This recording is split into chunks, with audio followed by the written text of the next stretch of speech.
Assalamualaikum warahmatullahi wabarakatuh.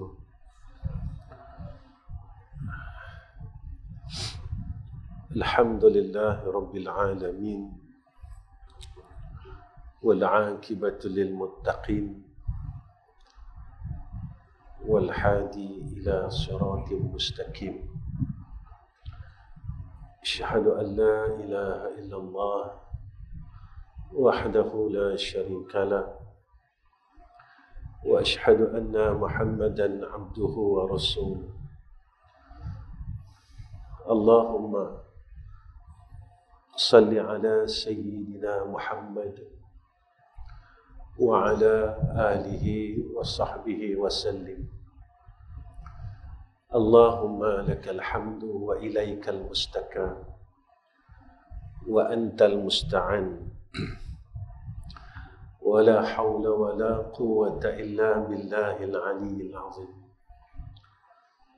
اللهم اجعلنا من التوابين واجعلنا من المتطهرين واجعلنا من عبادك الصالحين. أما بعد. Pertama sekali kita panjatkan puji dan syukur kepada Allah di atas kurniaan yang Allah berikan kepada kita kebaikan. Seseorang itu dipilih oleh Allah untuk berbuat baik, dan seseorang itu juga dipilih oleh Allah untuk meninggalkan kejahatan. Sebab itu, apabila kita ini sentiasa mengharapkan rahmah dan rahmah daripada Allah dalam hidup ini, insya-Allah kita sentiasa dipimpin oleh Allah seperti mana yang kita minta di dalam salat. Ihdinas siratal mustaqim. Ya Allah, tunjukkan kami jalan yang lurus. Kerana ujian untuk kita berada dalam jalan yang lurus ini terlalu sukar, terlalu susah. Tidak semua orang yang berjaya sampai kepada penghujung jalan. Ada orang yang awalnya dia sesat, tetapi di akhirnya dia berada di hujung jalan yang betul.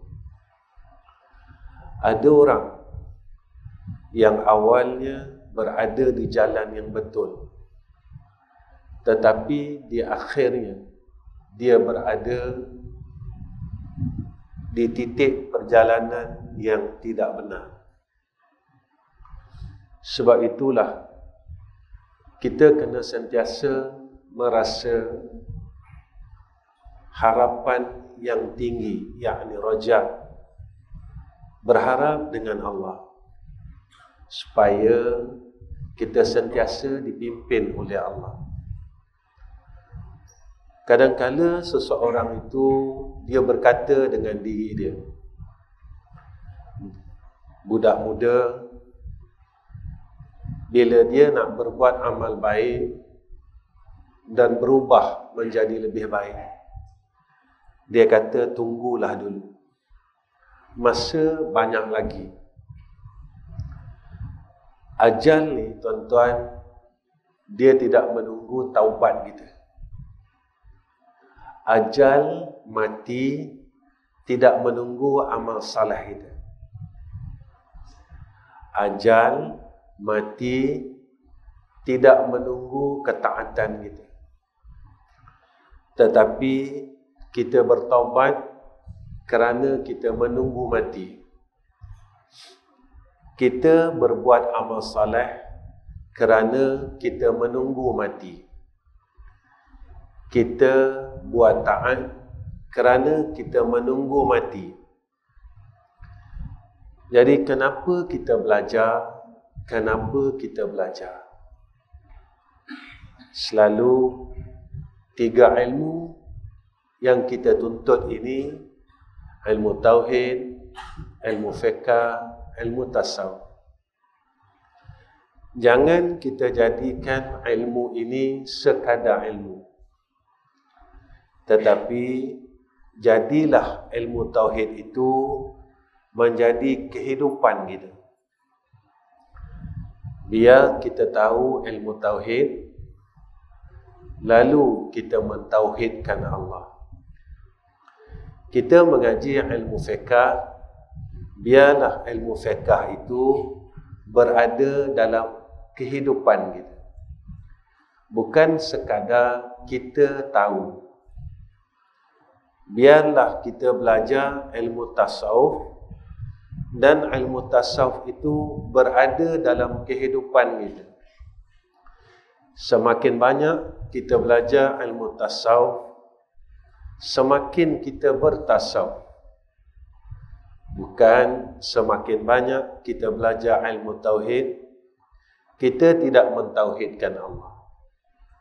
Semakin banyak kita belajar ilmu fiqh, kita tidak berfiqh dan tak mahu mengikut syariat Allah. Semakin banyak kita belajar ilmu tasawuf, kita tidak membersihkan amalan kita. Kita tidak berusaha, bermujahadah untuk membersihkan diri kita daripada sifat-sifat yang mazmumah. Mudah-mudahan apa yang kita buat pada malam ini dikira sebagai satu amal saleh oleh Allah Subhanahu wa ta'ala. Tuan-tuan yang dirahmati oleh Allah, kedatangan saya di masjid tuan-tuan pada malam ini bukannya saya nak mengajar tuan-tuan. Sebab saya bukan orang pandai. Saya bukan orang alim. Saya bukan orang tahu. Tetapi saya berada di hadapan tuan-tuan khususnya untuk saya mengingatkan diri saya sendiri yang banyak salah dengan Allah, yang terlalu bodoh pada sisi Allah, yang jauh dengan Allah. Lalu bila saya bercakap, saya dapat mengingatkan diri saya, bukan untuk tuan-tuan. Tujuan saya datang ke masjid tuan-tuan pada malam ini sekadar silaturahmi, kerana ia perintah daripada Allah dan Rasul. Mudah-mudahan pertemuan kita ini dikira oleh Allah sebagai satu amal saleh, dan kita termasuk dalam salah satu golongan besok di yaumul akhirah, kita mendapat naungan arasy Allah, yang mana pada masa itu Nabi kata yauma la zilla illa zilluhu, iaitu tidak ada naungan melainkan arasy-Nya. Siapakah golongan ini? Mereka yang bertemu kerana Allah dan berpisah kerana Allah, yang tidak ada tujuan apa-apa, tujuan duniawi pun tidak, tetapi mereka buat kerana Allah.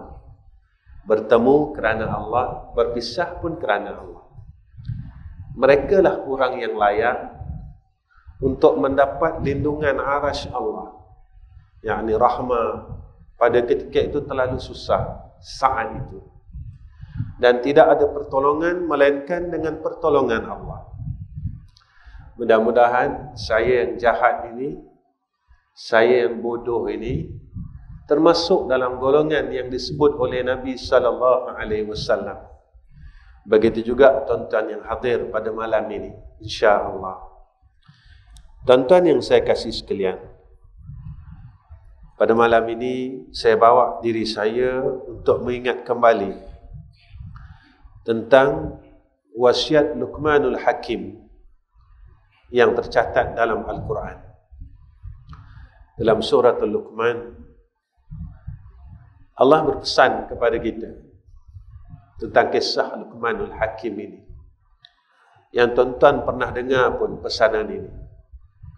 Malam ini sekadar ulangan ulang kaji daripada saya yang telah diceritakan oleh ustaz terdahulu. Apa kata Luqmanul Hakim dalam suratul Luqman? Ya bunayya, la tusyrik billah, inna syirka la zulmun azim. Wahai anakku, wahai anak kesayanganku, janganlah engkau syirik kepada Allah. Sesungguhnya syirik itu satu kezaliman. Ini pesanan seorang ayah kepada anak dia. Pertama sekali kita tanya diri kita, pernah tak kita menasihatkan anak kita supaya tidak mensyirikkan Allah?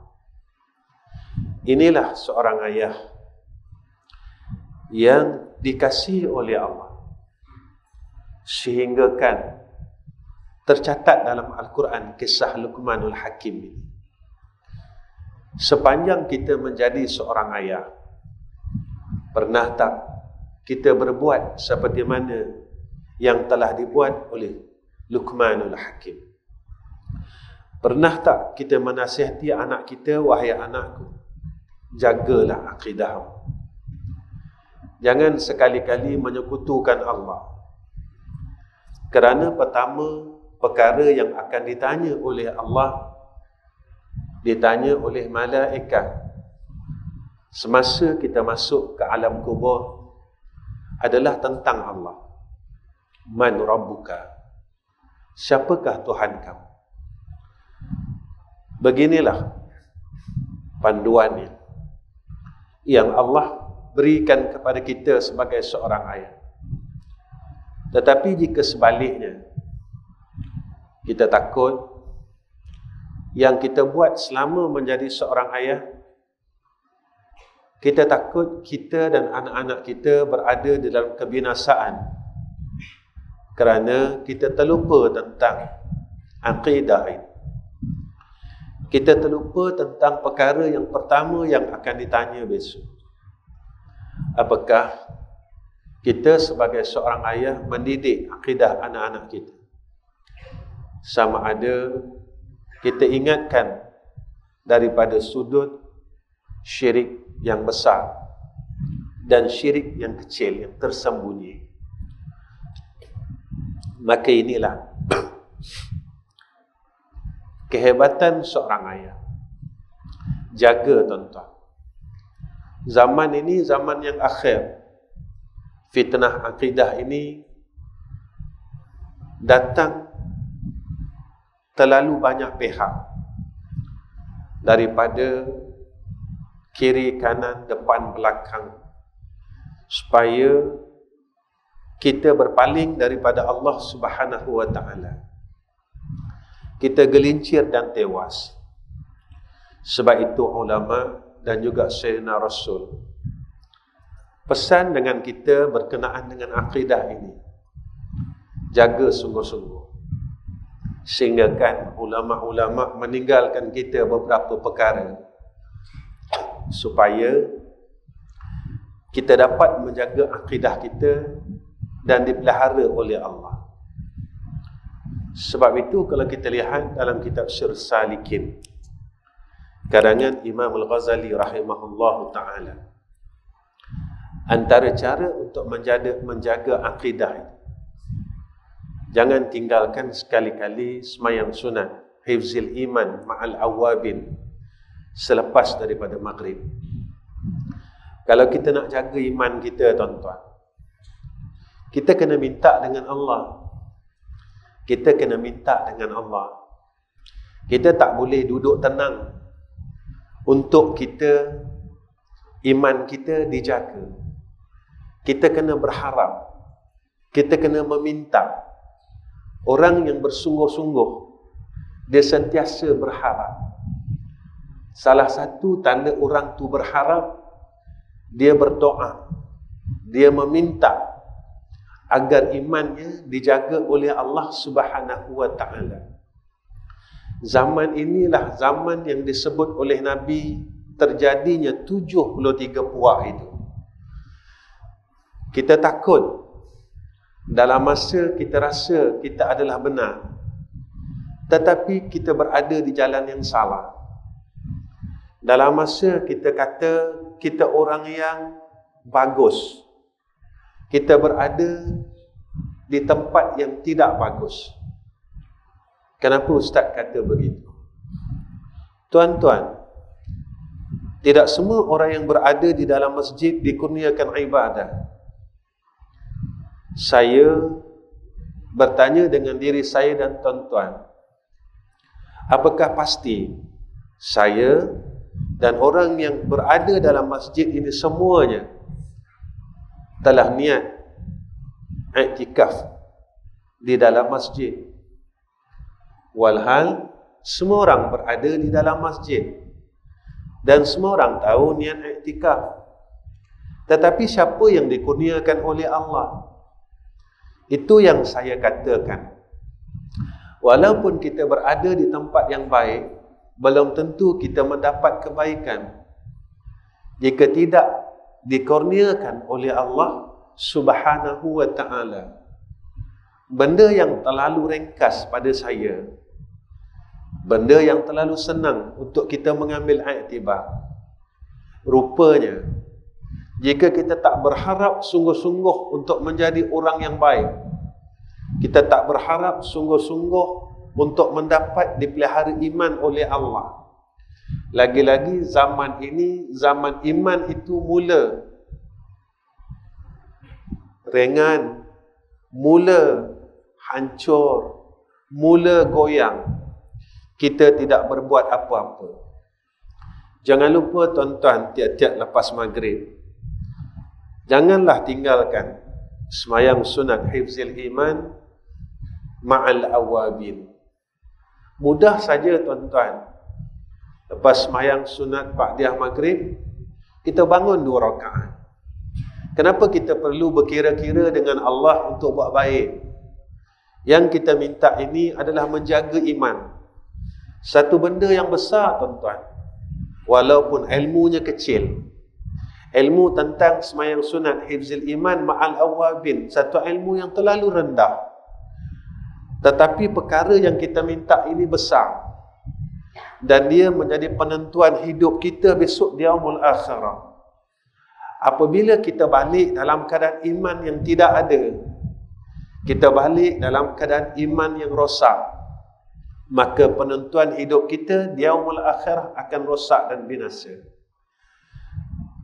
Cuma 2 rakaat, bukannya banyak dan panjang. Lalu kita tanya, bagaimana Ustaz salatnya? Mudah, kita orang Melayu. Niatnya sahaja kusmayang sunat, memelihara iman, serta awabin, 2 rakaat, kerana Allah Ta'ala. Sahaja aku sembahyang sunat, memelihara iman, serta awabin, 2 rakaat, kerana Allah Ta'ala. Rakaat pertama, rakaat kedua, selepas daripada Fatihah, kita bacalah tuan-tuan, Qul huwallahu ahad 3 kali, Al-Falaq sekali, An-Nas sekali. Kita baca tiap-tiap rakaat pertama dan rakaat kedua. Rakaat pertama, Qul huwallahu ahad 3 kali, Al-Falaq, Qul a'udzu birabbil falaq sekali, Qul a'udzu birabbin nas sekali. Rakaat kedua pun macam tu. Lepas mayang, habis, lepas bagi salam, kita minta dengan Allah, Allahumma saddidna bil iman wahfazhu alayya fi hayati wa inda mamati wa ba'da mamati.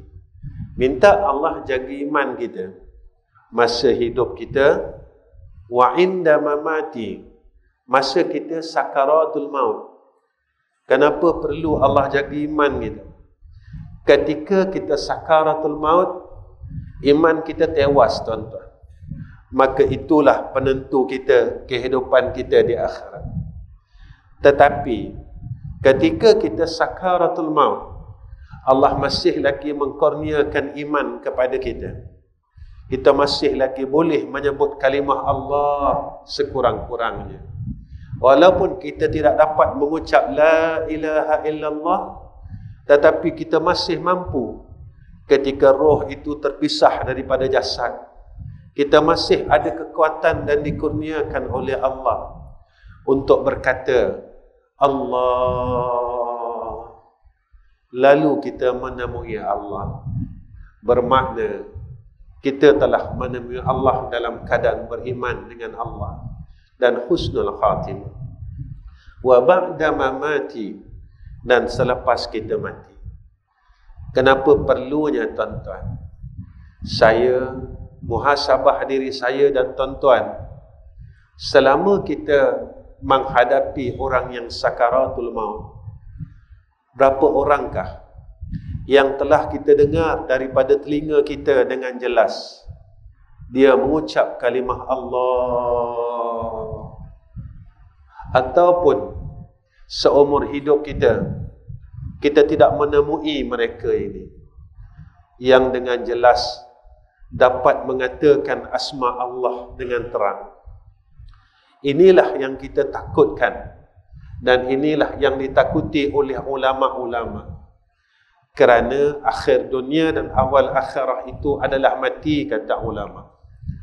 Awal akhir dunia dan awalnya akhirah itu adalah mati.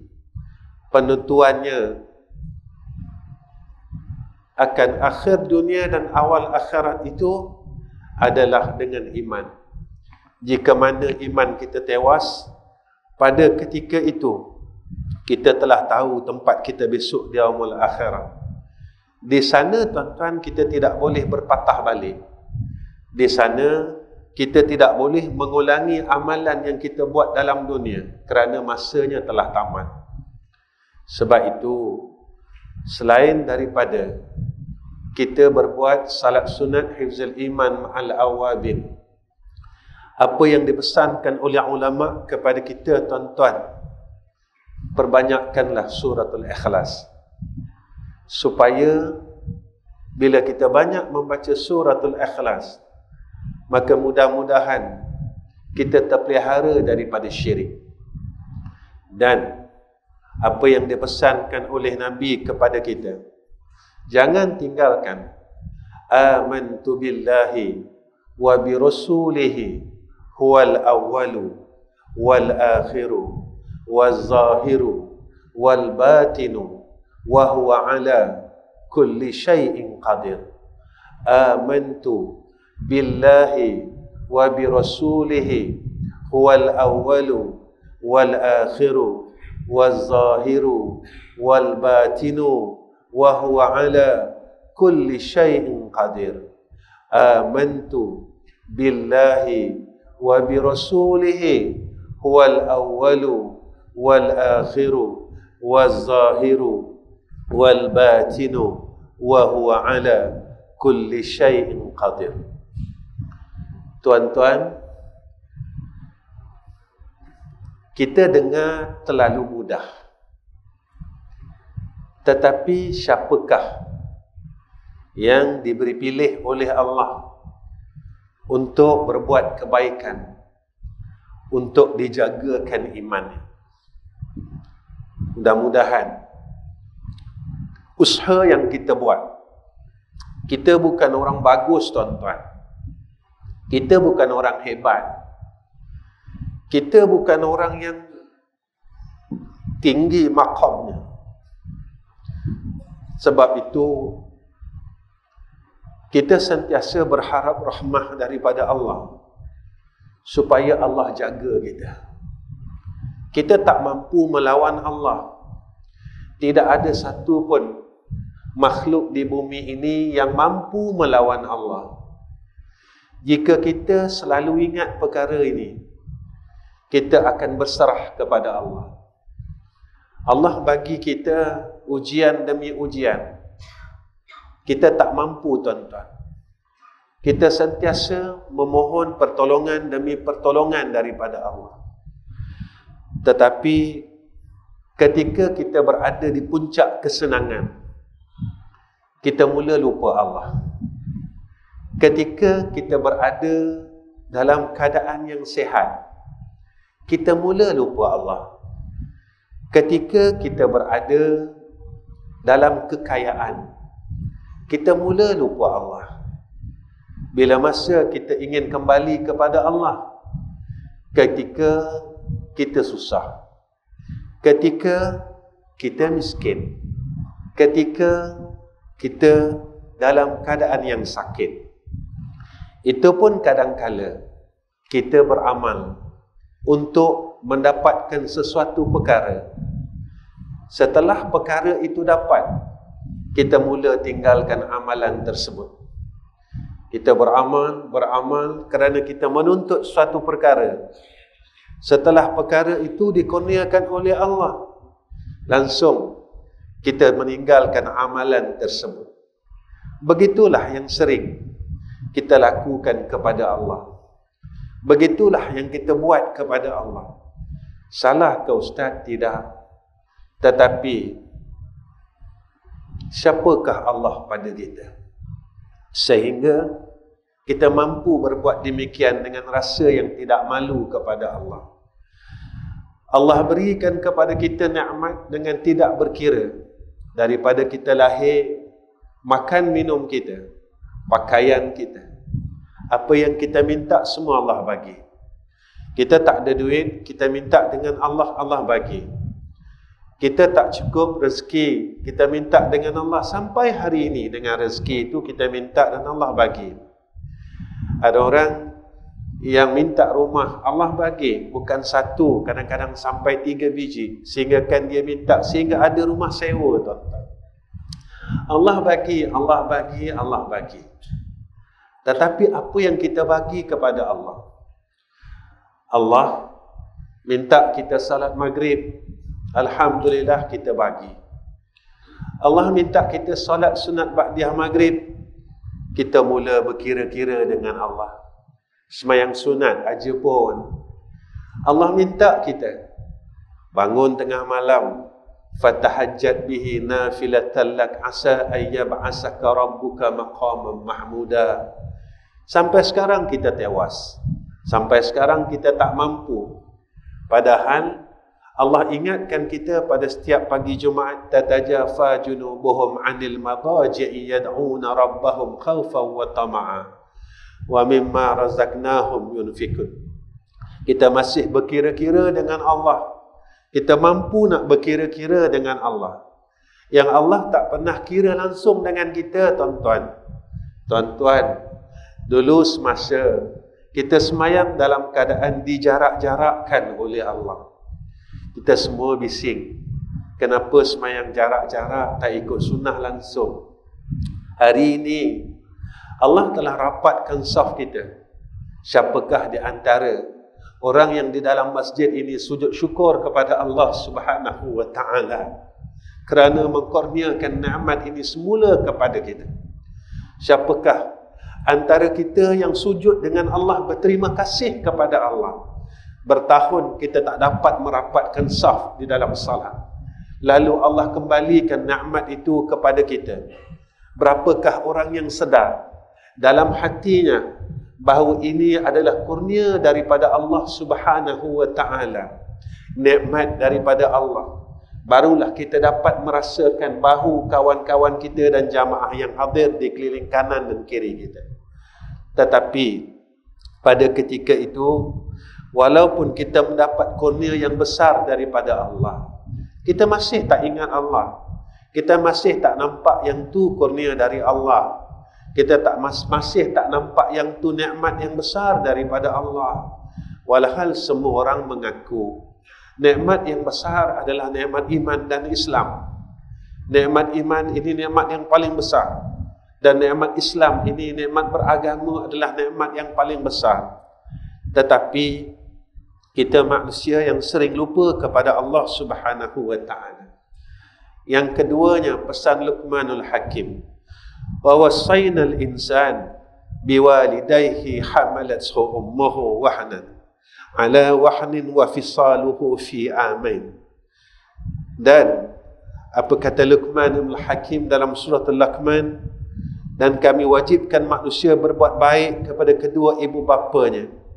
Ibu yang telah mengandung dan menanggung kelemahan demi kelemahan dan menceraikan susunya dalam masa 2 tahun. Allah Subhanahu wa ta'ala didik kita semua. Kita ajar anak-anak kita, taatlah dan jagalah ibu dan bapa kita. Berbuat baiklah pada seorang ibu. Tuan-tuan yang masih ada mak, jagalah akan pintu syurga itu. Seorang anak hebatlah macam mana pun, jika ia tidak memelihara pintu syurga seorang anak, walaupun ilmunya tinggi, walaupun hartanya banyak, walaupun amalannya tinggi, amalannya bergedung-gedung sekalipun, tetapi ia derhaka pada seorang ibunya, Allah Subhanahu wa ta'ala beritahu kepada kita bagaimana ibu kita yang telah susah mengandungkan kita. Sebab itu, antara orang yang diangkat tempatnya oleh Allah Subhanahu wa ta'ala yang bernama Uwais Al-Qarni, yang semasa hayat ibunya dia telah berkhidmat kepada ibunya sehinggalah akhir hayat ibunya.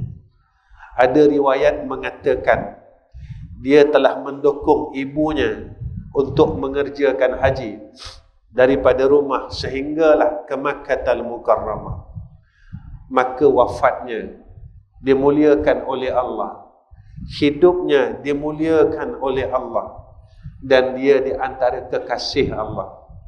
Ada yang meriwayatkan ia sebahagian daripada sahabat Nabi sallallahu alaihi wasallam, tetapi tidak pernah bertemu dengan Nabi kita Muhammad sallallahu alaihi wasallam.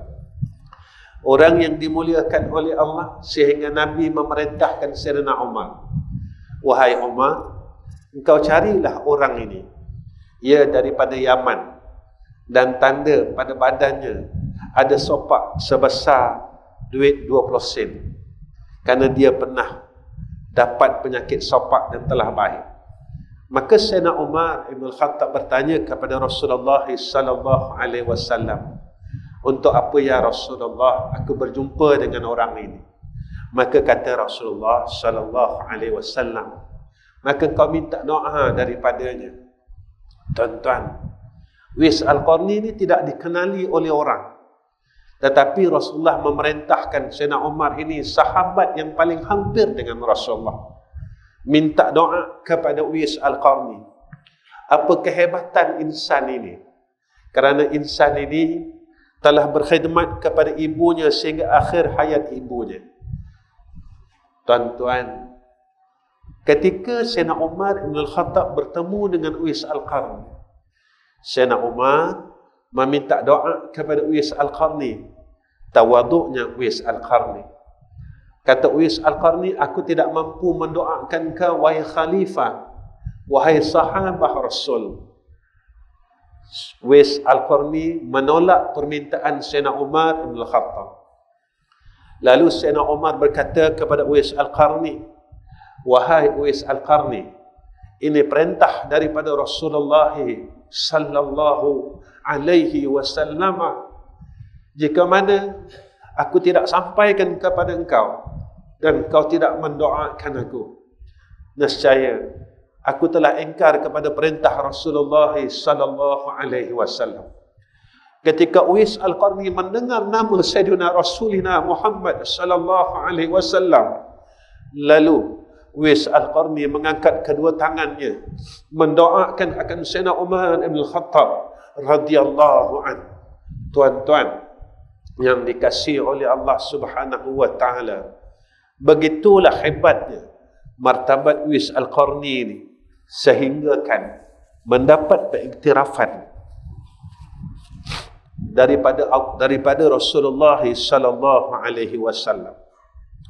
Tuan-tuan, jika hidup kita nak berkat, jagalah mak kita. Janganlah sekali-kali kita melawan akan perintahnya. Jangan sekali-kali kita ini mengkecilkan hati mak kita dan ayah kita. Kerana apa, tuan-tuan yang dirahmati oleh Allah? Ingatlah, Rasulullah berpesan, Al-Jannatu tahta aqdamil ummahat. Syurga itu di bawah tapak kaki ibu. Tuan-tuan, saya sebagai seorang ayah, saya berpesan kepada sekalian anak-anak muda dan sekalian anak-anak yang masih mempunyai ayah dan yang masih mempunyai ibu. Seorang ayah ini, tuan-tuan, saya tidak tahu, tuan-tuan, tetapi saya rasa perkara ini kebiasaan seorang ibu dan ayah. Seorang ibu dan seorang ayah, dia tidak akan mengatakan kepada anaknya yang dia pernah kecil hati kepada anak-anaknya. Dia akan diam. Dia simpan, simpan dan terus simpan. Ketika ayah dan mak kita kecil hati, maka kita telah menjadi anak yang derhaka kepada dua ibu bapa kita. Di antara seksa yang disegerakan oleh Allah di alamul barzakh adalah seksa anak yang derhaka kepada ibu dan bapanya. Seorang anak tidak tahu. Dia tidak tahu dia pernah mengecilkan hati mak dan ayah.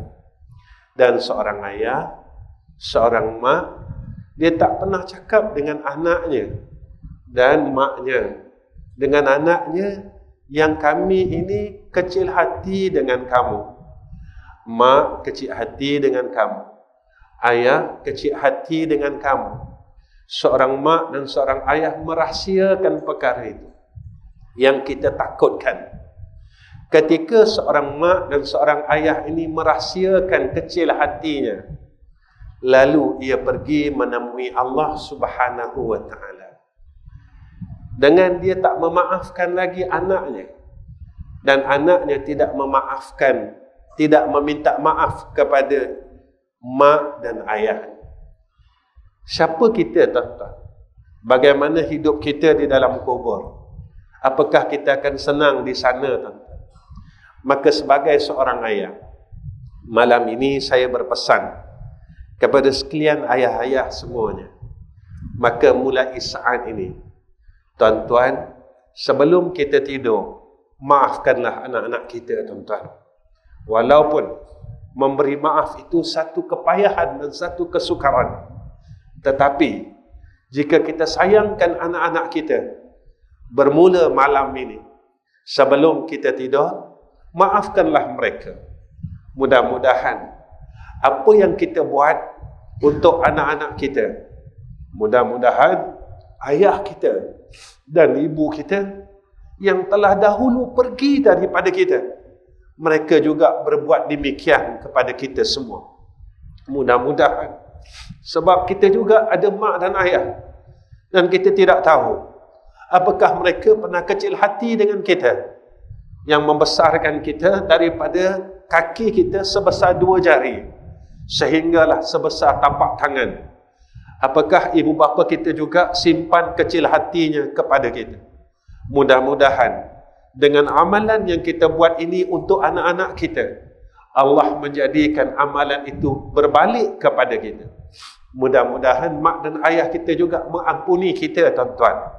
Mulai malam ini, saya serulah kepada ayah-ayah dan ibu-ibu, sebelum tidur, berkatalah kepada Allah Subhanahu wa ta'ala, Ya Allah, Ya Allah, Ya Allah, malam ini, sepanjang hidup je aku membesarkan anak-anakku daripada mereka lahir sehinggalah sekarang.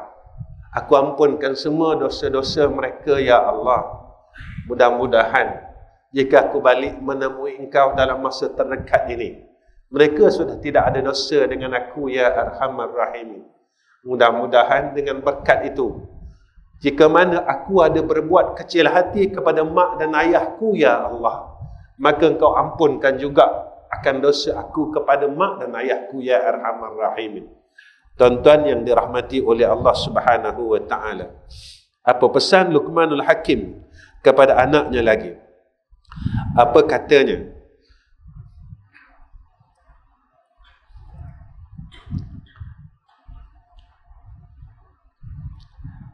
Maka janganlah engkau taat kepada mereka dan bergaul dengan mereka di dunia dengan cara yang baik.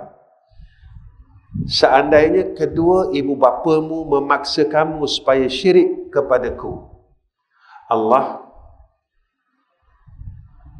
ceritakan kepada kita tentang kisah Luqmanul Hakim. Apa kata Allah? Seandainya kedua ibu bapamu memaksa kamu supaya syirik kepadaku, maka janganlah engkau taat kepada mereka dan bergaullah dengan mereka di dunia dengan cara yang baik. Apa pesanan Allah? Luqman Ibn Hakim pesan kepada anak, jika dua ibu bapa kita mengajak kepada perkara yang tidak diredai Allah, maka ketika itu kita tidak derhaka jika kita tidak taat kepada mereka.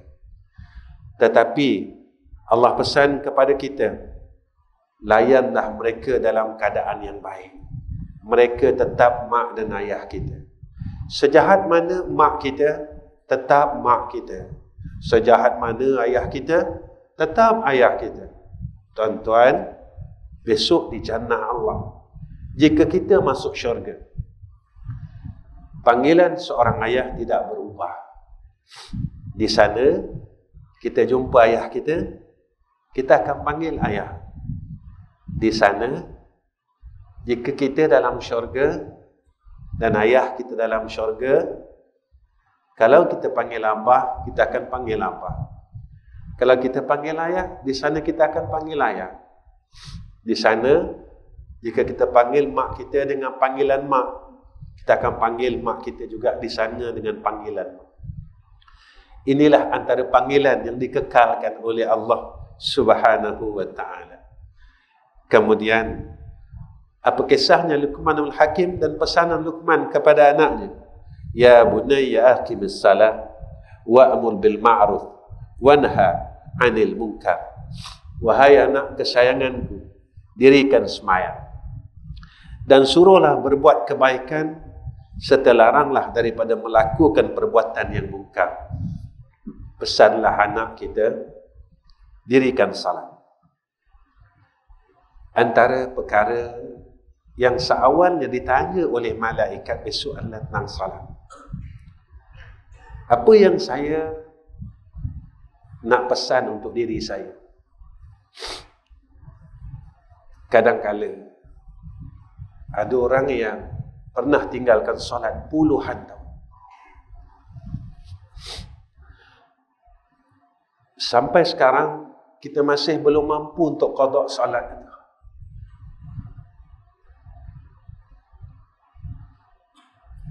Jangan tenang lagi, tuan-tuan. Ada orang datang jumpa saya, Ustaz, saya tinggal salat, Ustaz, bukan sehari, Ustaz. Saya tinggal salat 20 tahun, Ustaz. Ketika saya dengar dia kata dia tinggal sembahyang 20 tahun, tuan-tuan, menitis saya mata saya, tuan-tuan. Dan dia peluk saya di bahu saya dan dia nangis di bahu saya sehingga basah baju saya. Dia kata, terima kasih ya Allah, setelah 20 tahun Allah beri saya hidayah untuk melakukan salat. Dia tanya saya, Ustaz, macam mana nak buat? Saya tak mampu, Ustaz. Saya nak qada sebanyak itu, saya tak mampu, Ustaz. Walaupun hukum qada itu adalah wajib, saya kata, saya pesan dengan dia, qadalah sembahyang semampu mungkin. Kemudian bertaubatlah pada Allah dan menangislah pada Allah Subhanahu wa ta'ala. Minta ampun dengan Allah dan bersyukur dengan Allah. Kerana Allah telah tarik kita kembali kepada jalannya. Allah tak teruskan biar kita dalam kesesatan. Saya tak tahu kita yang hadir, tuan-tuan, kadang-kala kita bertaubat dengan dosa-dosa yang kita tahu, tetapi banyak dosa yang kita terlupa pandang untuk kita taubat. Saya tanya diri saya dan tuan-tuan, pernah tak kita menangis, kita bertaubat sebab mengumpat? Mengumpat ni kan satu dosa. Tuan-tuan, pernah tak kita menangis dan kita bertaubat sebab memutuskan silaturahim? Tuan-tuan, pernah tak kita menangis dan bertaubat disebabkan kita kata orang? Sebab kata orang ni berdosa.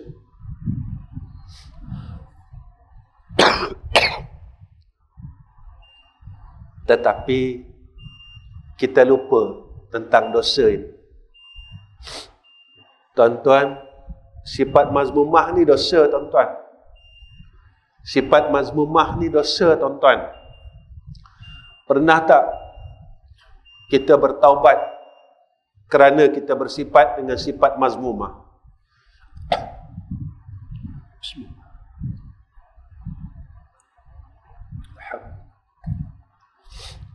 Ataupun kita biarkan dosa itu bersarang di dalam tubuh-tubuh kita, bersarang di dalam hati-hati. Kemudian apa pesan Luqmanul Hakim? Tuan-tuan, wasbir ala ma asabak, inna zalika min azmil umur. Bersabarlah atas segala apa yang menimpamu, sesungguhnya demikian itu adalah seteguh-teguh urusan. Sayyidina Luqman Ibn Hakim pesan pada anak, sabarlah dengan ujian Allah. Kenapa kena sabar, tuan-tuan? Sebab orang yang menerima ujian Allah, tanda Allah sayang. Kadang-kadang kita terlupa. Kita kadang-kadang tanya, kenapa Allah uji aku? Kenapa Allah uji aku? Kenapa Allah uji aku? Jangan tanya, tuan-tuan. Tandanya Allah ingat kita. Tuan-tuan, tandanya Allah masih ingat kita. Allah masih sayang kita. Tetapi jangan sampai ujian yang kita hadapi menjadikan kita hamba yang semakin jauh dengan Allah. Semakin Allah uji kita, semakin kita dekat dengan Allah. Semakin Allah uji kita, semakin kita hampir dengan Allah. Tuan-tuan, saya kadang-kadang saya tanya dengan diri saya, betapa hebatnya sahabat Nabi. Apa yang Nabi buat, mereka semua buat. Betapa hebatnya Sayyidina Abu Bakar, semua sahabat-sahabat Nabi. Apa yang Nabi buat, dia orang ikut satu-satu dan orang tak nak tinggalkan. Satu hari sampai saya berkata dengan diri saya, patutlah mereka ni orang yang layak mendapat jaminan ahli syurga Allah. Kita kadang-kala kita merungut dengan apa yang Nabi bawa. Kita masih tak mampu untuk ikut semua yang Nabi bawa. Islam yang Nabi bawa, kita masih tak mampu ikut satu persatu. Dan kadang-kala kita rasakan bahawa ini bebanan padaku. Sebab itulah, tuan-tuan, hidup kita tidak seperti mana hidupnya sahabat. Kita tak dapat merasa kemanisan iman itu. Kita tak dapat merasa kemanisan tauhid itu. Kerana mereka mengikut semua apa yang dibawa oleh Nabi. Kita cuma rasa kita orang hebat. Tetapi kita tidak hebat pun pada pandangan Allah. Kita cuma rasa kita orang bagus. Tetapi kita tak bagus pun pada pandangan Allah. Sebab itu, apa yang perlu kita ingatkan diri kita, kita takut, kita rasa kita ini ahli syurga. Tetapi Rupanya pada pandangan Allah kita bukan ahli syurga. Kita adalah ahli neraka Allah Subhanahu wa taala. Sehingga hari ini kita masih lagi tak mampu meninggalkan dosa-dosa. Dosa zahir, dosa batin, dosa yang bermula daripada hati. Kita tak mampu nak tinggalkan, tuan-tuan. Kita dah umur 60 tahun. Saya sendiri dah 50 tahun lebih. Tak mampu lagi untuk tinggalkan akan dosa-dosa hati dan dosa-dosa batin. Bersarang dalam hati kita. Kita kena tanya, kenapa aku masih lagi tidak mampu meninggalkan perkara ni? Apakah aku besok tidak berhak untuk duduk dalam syurga Allah? Kita sendiri, tuan-tuan, tewas dan terus tewas sehingga umur kita semakin tua. Umur kita tua dan terus tua. Tetapi kita tetap tewas. Dan apa yang menyakitkan, kita tenang dengan kita tewas ini. Kita tenang dan kita tak pernah risau pun dengan kita tewas ini. Kita tak menyesal pun. Kita tak rasa apa-apa pun. Kita tak rasa kerugian pun. Kita tak rasa takut pun. Kita tak rasa gelisah pun dengan kita tewas sehingga umur kita saat. Tuan-tuan, apa lagi pesanan Luqmanul Hakim kepada anaknya, iaitu apa katanya? Jangan memalingkan muka daripada manusia, jangan berlagak sombong di muka bumi. Ini antara pesan Luqmanul Hakim kepada anaknya. Buangkan sifat sombong. Sombong ini, tuan-tuan, kadang-kadang kita tak perasan. Kita rasa kita sombong dengan orang sahaja. Selama ini kita juga sombong dengan Allah secara kita tidak perasan. Mana, tuan-tuan, kita rasa kita boleh melakukan semua perkara tanpa Allah. Sebab itu, ada waktu-waktu sahaja yang kita memerlukan Allah. Ada waktu kita tak rasa perlukan Allah pun. Tapi ada masa-masa je kita perlukan Allah. Kita tak kata kita sombong, tapi kita buat cara orang sombong. Ada masa kita perlukan Allah, kita datang kepada Allah. Ada masa aku tak perlu pun Allah, aku boleh buat sendiri. Allah didik kita, tuan-tuan, dalam suratul Fatihah. Iyyaka na'budu wa iyyaka nasta'in. Akan Engkau kami meletakkan pengabdian. Akan Engkau kami minta tolong, ya Allah. Kami memang nak buat ibadah, tapi jika Engkau tak tolong, Engkau tak kurniakan, Engkau tak pilih kami, nescaya kami tidak ada kekuatan untuk melaksanakan ibadah kepada Engkau, ya Allah. Sebab itu, tak semua orang tahu dia boleh buat baik. Tak semua orang tahu dia boleh tinggalkan kejahatan. Tak semua orang tahu dia boleh melakukan kebaikan. Sebab itu, Masya Allah, maka jika mana seseorang itu ingkar dengan Allah dan dia lupa dirinya hamba Allah, ketika itulah dia akan meninggalkan Allah Subhanahu wa ta'ala dan dia akan melupakan Allah Subhanahu wa ta'ala. Yang terakhir, apa dia pesanan Luqmanul Hakim? Kata Luqmanul Hakim kepada anaknya, waqsid fi masyik, yakni sederhanakan langkahmu. Berjalanlah dalam keadaan yang tawaduk. Jangan jalan seperti mana orang sombong. Janganlah kita berjalan di muka bumi hal keadaan kita seorang yang sombong. Ingat, satu masa kita akan berada dalam perut bumi. Tak ada siapa yang boleh mengelakkan yang dia satu hari akan masuk dalam perut bumi. Tuan-tuan, yang terakhir, apa katanya? Rendahkan suaramu rendahkan suaramu. Ya ini, janganlah kita meninggikan suara kita, khususnya tatkala kita bermunajah kepada Allah Subhanahu wa taala. Maka mintalah, bermunajahlah kepada Allah, bermohonlah kepada Allah, seperti mana seorang anak yang senang merindukan ibunya. Lebih lagi pada itu tuan-tuan, laisa kamislihi syai'un. Sebab itu kita tuan-tuan, ketika kita bermunajah, berdoa kepada Allah, maka jadilah kita ini sebagai seorang yang merindukan Tuhannya. Sebab inilah yang berlaku kepada salafus salih, anbiya-anbiya. Mereka sentiasa merindukan Tuhan, mereka sentiasa merindukan Allah. Kerana apa mereka rindukan Allah? Sebab Allah ini terlalu baik pada kita, Allah terlalu sayang kepada kita. Sebab itu mereka yang imannya kuat kepada Allah, mereka yang benar-benar yakin dan tahqiq serta jazam kepada Allah, hatinya sentiasa merindukan Allah Subhanahu wa taala.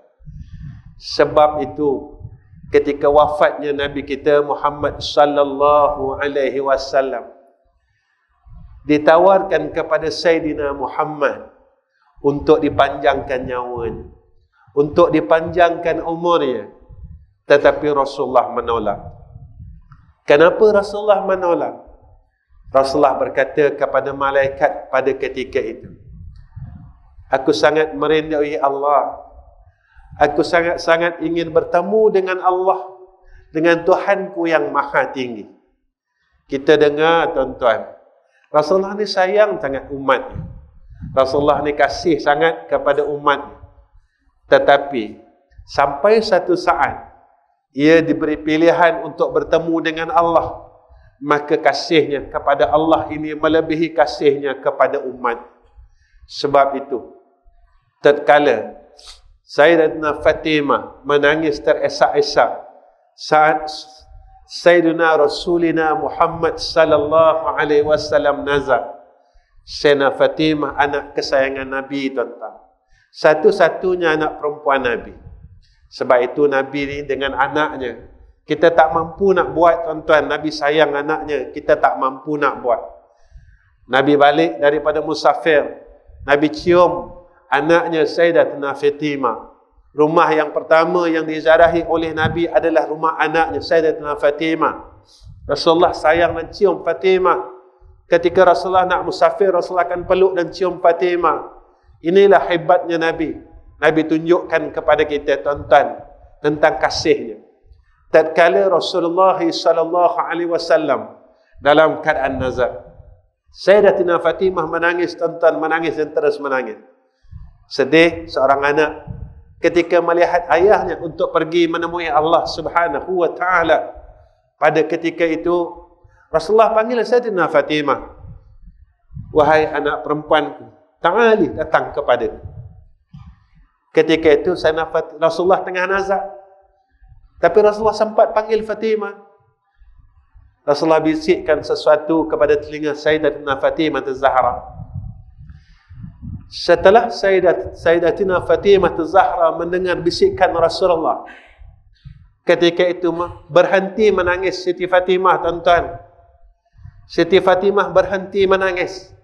Siti Fatimah tersenyum.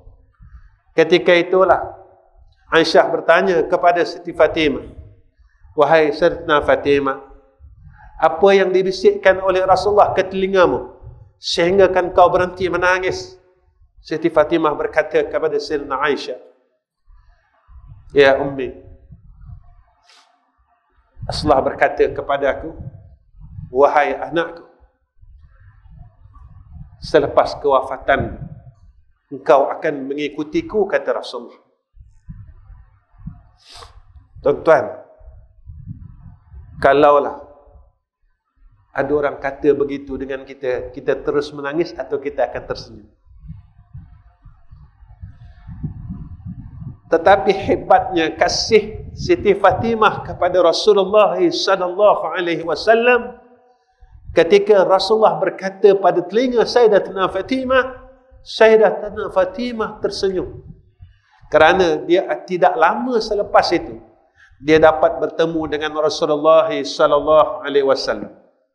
Tuan-tuan, ada satu kisah tetapi saya tidak pasti riwayatnya, yang mana ketika Sayyidatina Fatimah ini jenazahnya tidak dimasukkan ke dalam liang lahat. Riwayatnya saya tak pasti. Tuan-tuan nak terima, tuan-tuan tak terima. Cuma sebagai satu kisah tentang kasih sayang. Ketika jenazah Sayyidatina Fatimah diturunkan oleh Sayyidina Ali ke dalam liang lahat, Sayyidina Ali karamallahu wajhah menangis teresak-esak. Menangis Sayyidina Ali, tuan-tuan. Sayyidina Ali menangis sehingga ditegur oleh anaknya Hasan dan Husain. Wahai ayahku, kenapa ayah nangis? Sayyidina Hasan, Sayyidina Husain, wahai ayah, kita orang Melayu kita akan cakap macam tu kan.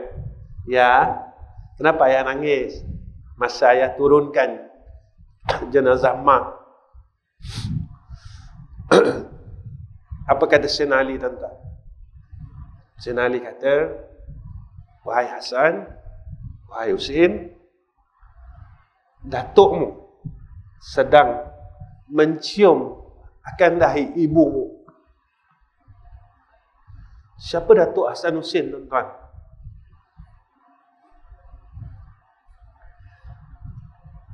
Aku melihat datukmu sedang mencium akan dahi ibumu, wahai Hasan dan Husain. Ni dia, tuan-tuan. Wallahu a'lam. Cuma kasihnya Nabi kepada ummah, sayang Sayyidina Fatimah, tuan-tuan yang dirahmati oleh Allah Subhanahu wa taala. Saya rasa cukup setakat ini pertemuan saya dengan tuan-tuan. Saya minta ampun dan saya minta maaf. Jika apa yang saya sampaikan tak betul, tuan-tuan tegurlah. Sebab saya bukan orang pandai. Ini saja yang saya dapat kongsi dengan tuan-tuan pada malam. Jadi mudah-mudahan tuan-tuan tolong doakan saya, dan tuan-tuan tolonglah doakan keluarga saya, dan saya juga doakan tuan-tuan. Mudah-mudahan kita semua Allah kurniakan kepada kita kebaikan demi kebaikan.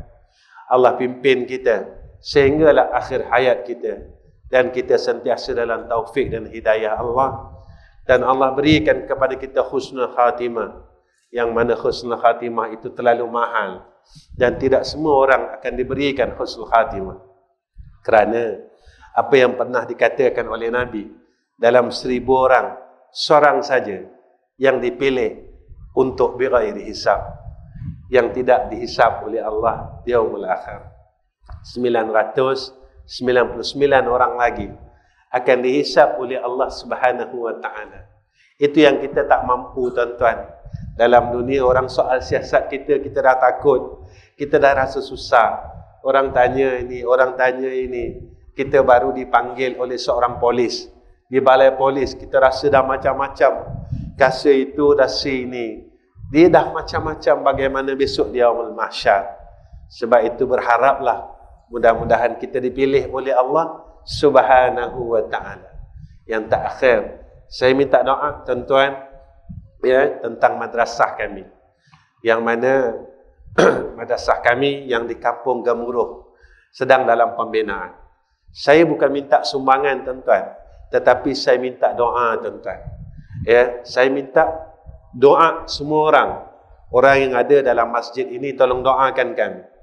Ya, kadang-kadang orang tanya dengan saya, Ustaz, jika kami nak buat sumbangan harta kami bagaimana Ustaz? Teruslah pergi ke madrasah.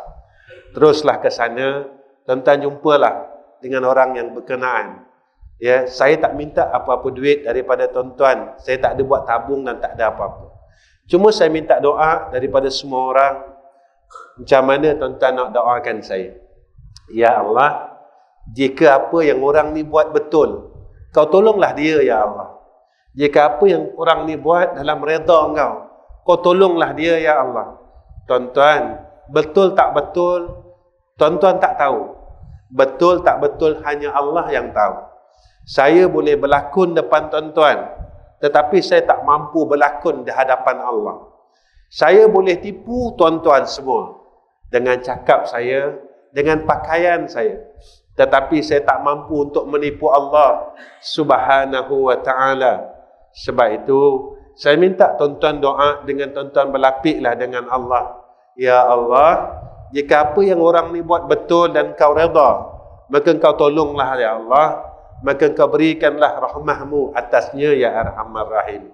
Untuk pengetahuan tuan-tuan, madrasah yang saya bina hampir 24 tahun di Selangor dan satu madrasah 40 tahun. Kami sekadar menolong ummah.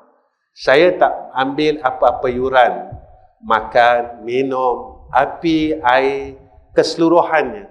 Saya buat supaya ia menjadi satu amal saleh kami.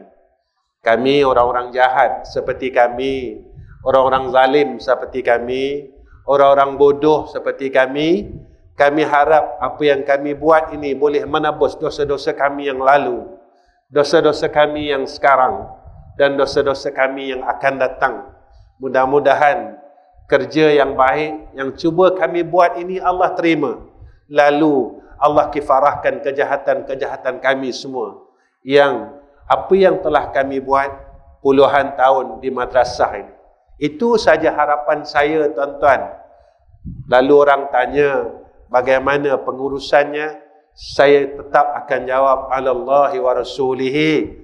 Semuanya saya serahkan kepada Allah dan Rasul. Mudah-mudahan berkat doa tuan-tuan, Allah merahmati kami dan Allah memberikan pertolongan demi pertolongannya atas kami hinggalah saya menghembuskan nafas yang tak akhir. Wa akhirul kalam. Assalamualaikum warahmatullahi wabarakatuh.